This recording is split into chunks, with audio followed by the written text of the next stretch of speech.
ট্রাম্পের গাজা শান্তি পর্ষদে আমন্ত্রণ পেল ভারত ও পাকিস্তান। ইরানের কঠোর হুঁশিয়ারি, খামেনির উপর হামলা মানেই যুদ্ধ ঘোষণা। উত্তপ্ত যুক্তরাষ্ট্র, মিনেসোটায় 1500 সেনা মোতায়েনের প্রস্তুতি পেন্টাগনের। যুদ্ধবিরতিতে সম্মত কুর্দি বাহিনী, সরকারি নিয়ন্ত্রণে ফিরল সিরিয়ার বৃহত্তম তেল ক্ষেত্র। স্পেনে 2 ট্রেনের ভয়াবহ সংঘর্ষে নিহতের সংখ্যা বেড়ে 21। স্বাগত জানাচ্ছি বাংলাদেশ প্রতিদিনের বিশ্ব সংবাদে, সাথে আছি আমি তানজির রহমান। এতক্ষণ শুনছিলেন সংবাদ শিরোনাম, এবারে থাকছে বিস্তারিত সংবাদ। গাজায় স্থায়ী শান্তি ফেরাতে মার্কিন প্রেসিডেন্ট ডোনাল্ড ট্রাম্পের প্রস্তাবিত শান্তি পর্ষদে যোগ দিতে ভারত ও পাকিস্তানকে আমন্ত্রণ জানানো হয়েছে।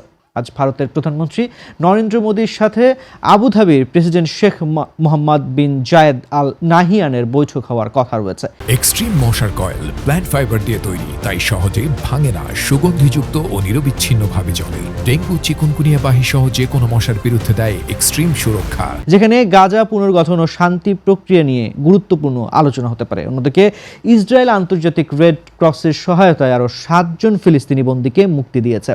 গাজা নিয়ে ট্রাম্পের 20 দফা শান্তি পরিকল্পনার দ্বিতীয় ধাপে এগোনোর অংশ হিসেবে শান্তি পর্ষদ গঠনের প্রক্রিয়া শুরু হয়েছে।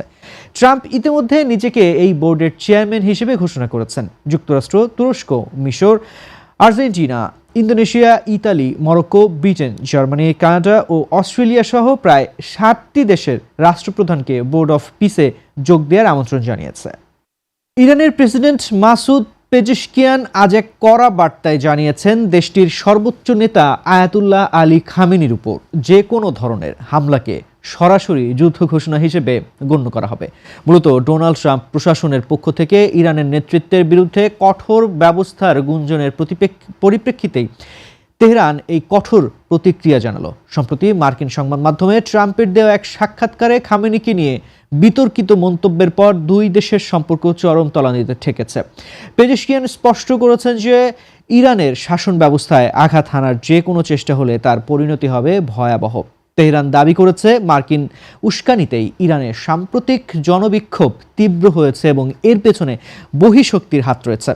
এদিকে ওয়াশিংটন ইরানের উপর নতুন করে 25% শুল্ক আরোপ ও সামরিক অভিযানের প্রচ্ছন্ন হুমকি দিয়ে রেখেছে। বিশ্লেষকরা মনে করছেন, 2 দেশের এই বাকযুদ্ধ যে কোনো সময় সরাসরি সামরিক সংঘাতে রূপ নিতে পারে। বর্তমানে ইরানের সামরিক বাহিনীকে সর্বোচ্চ সতর্ক অবস্থায় রাখা হয়েছে এবং মধ্যপ্রাচ্যে মার্কিন ঘাঁটিগুলো নজরদারিতে রয়েছে। এই পরিস্থিতির ফলে বিশ্ববাজারে তেলের দাম ও বৈশ্বিক নিরাপত্তা নিয়ে নতুন করে উদ্বেগ তৈরি হয়েছে। যুক্তরাষ্ট্রে অভিবাসন বিরোধী অভিযানের বিরুদ্ধে চলমান বিক্ষোভ দমনে মিনেসোটা অঙ্গরাজ্যে অন্তত 1500 সক্রিয় সেনা মোতায়েনের প্রস্তুতি নিচ্ছে পেন্টাগন। গত 7 জানুয়ারি আইসিই কর্মকর্তার গুলিতে রেনে গুড নামের এক নারী নিহতের পর মিনিয়াপলিসে উত্তেজনা ছড়িয়ে পড়লে প্রেসিডেন্ট ডোনাল্ড ট্রাম্প প্রয়োজনে বিদ্রোহ দমন আইন প্রয়োগের হুমকি দেন। এরই পরিপ্রেক্ষিতে আলাস্কার 11তম এয়ারবোর্ন ডিভিশনের সেনাদের প্রস্তুত থাকার নির্দেশ দেওয়া হয়েছে। বর্তমানে সেখানে সোমালি, হমং ও মেক্সিকান অভিবাসীদের লক্ষ্য করে সাঁড়াশি অভিযান চালায় স্থানীয়দের সাথে কেন্দ্রীয় বাহিনীর সংখ্যা তীব্রতর হচ্ছে।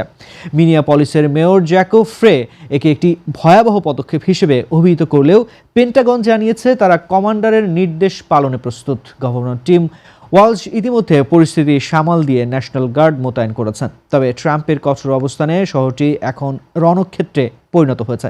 ট্রাম্প প্রশাসনের দাবি, ফেডারেল সম্পত্তি ও কর্মকর্তাদের সুরক্ষায় এই হস্তক্ষেপ জরুরি। অন্যদিকে স্থানীয় নেতারা একে ক্ষমতার অপব্যবহার হিসেবে দেখছেন। সব মিলিয়ে কেন্দ্রীয় বাহিনী ও স্থানীয় প্রশাসনের মুখোমুখি অবস্থানে মিনেসোটায় চরম অস্থিরতা বিরাজ করছে। সিরিয়ায় দীর্ঘ সংঘাতের অবসান ঘটিয়ে কুর্দি নেতৃত্বাধীন এসডিএফ এবং সিরীয় সরকারের মধ্যে একটি ঐতিহাসিক যুদ্ধবিরতি চুক্তি স্বাক্ষরিত হয়েছে। এই চুক্তির ফলে সিরিয়ার বৃহত্তম ওমর তেলক্ষেত্র ও কোনোকা গ্যাস ক্ষেত্রসহ রক্ষা ও দেইর আজ জোর প্রদেশের পুনর্নিয়ন্ত্রণ ফিরে পেয়েছেন দামেস্ক। শর্ত অনুযায়ী এসডিএফ বাহিনীকে বিলুপ্ত করে সিরীয় সেনাবাহিনীর সাথে একীভূত করা হবে এবং কুর্দিরা সিরিয়ার অবিচ্ছেদ্য অংশ হিসেবে রাষ্ট্রীয় স্বীকৃতি পাবে। মার্কিন বিশেষ দূত টম বারাক এই শান্তি প্রক্রিয়াকে স্বাগত জানিয়েছেন এবং তুরস্ক ও সিরিয়ার সার্বভৌমত্ব রক্ষায় সমর্থন দিয়েছে। এই সমঝোতার মাধ্যমে ফোরাত নদীর পশ্চিম তীর থেকে কুর্দি যোদ্ধাদের প্রত্যাহার এবং পিকেকে সদস্যদের বিতাড়িত করার প্রক্রিয়া শুরু হয়েছে। এর ফলে সিরিয়ার গুরুত্বপূর্ণ প্রাকৃতিক সম্পদ ও সীমান্ত ক্রসিংগুলো দীর্ঘ সময় পর পুনরায় কেন্দ্রীয় সরকারের অধীনে চলে এলো। স্পেনের দক্ষিণাঞ্চলীয় প্রদেশ কর্দোবায় দুটি দ্রুতগতির ট্রেনের মুখোমুখি সংঘর্ষে এক ভয়াবহ প্রাণহানির ঘটনা ঘটেছে। স্থানীয় উদ্ধারকারী সংস্থাগুলো জানিয়েছে ধ্বংসস্তূপ থেকে এখন পর্যন্ত ২১ জনের মরদেহ উদ্ধার করা হয়েছে। এই মর্মান্তিক দুর্ঘটনায় আরও ৩০ জনেরও বেশি যাত্রী গুরুতর আহত অবস্থায় স্থানীয় বিভিন্ন হাসপাতালে চিকিৎসাধীন রয়েছেন। আহতদের মধ্যে বেশ কয়েকজন অবস্থা আশঙ্কাজনক হওয়ায় নিহতদের সংখ্যা আরও বাড়তে পারে বলে আশঙ্কা করছে কর্তৃপক্ষ। প্রাথমিক তদন্তে সিগন্যালিং ব্যবস্থার ত্রুটিকে এই দুর্ঘটনার কারণ হিসেবে ধারণা করা হচ্ছে। বর্তমানে দুর্ঘটনাস্থলে বিশাল উদ্ধারকারী দল কাজ করছে এবং ট্রেনের ভেতরে আটকে পড়াদের উদ্ধারের তৎপরতা চালানো হচ্ছে। দেশটির প্রধানমন্ত্রী এই ঘটনায় গভীর শোক প্রকাশ করে দ্রুত তদন্তের নির্দেশ দিয়েছেন। ভয়াবহ এই দুর্ঘটনার ফলে স্পেনের দক্ষিণাঞ্চলে ট্রেন যোগাযোগ ব্যবস্থা সাময়িকভাবে বিপর্যস্ত হয়ে পড়েছে। দর্শক, এই ছিল আজকের বাংলাদেশ প্রতিদিনের বিশ্ব সংবাদ। সবশেষ খবর জানতে চোখ রাখুন বাংলাদেশ প্রতিদিনের ইউটিউব চ্যানেল ও ফেসবুক পেজে। এতক্ষণ সঙ্গে থাকার জন্য ধন্যবাদ সবাইকে।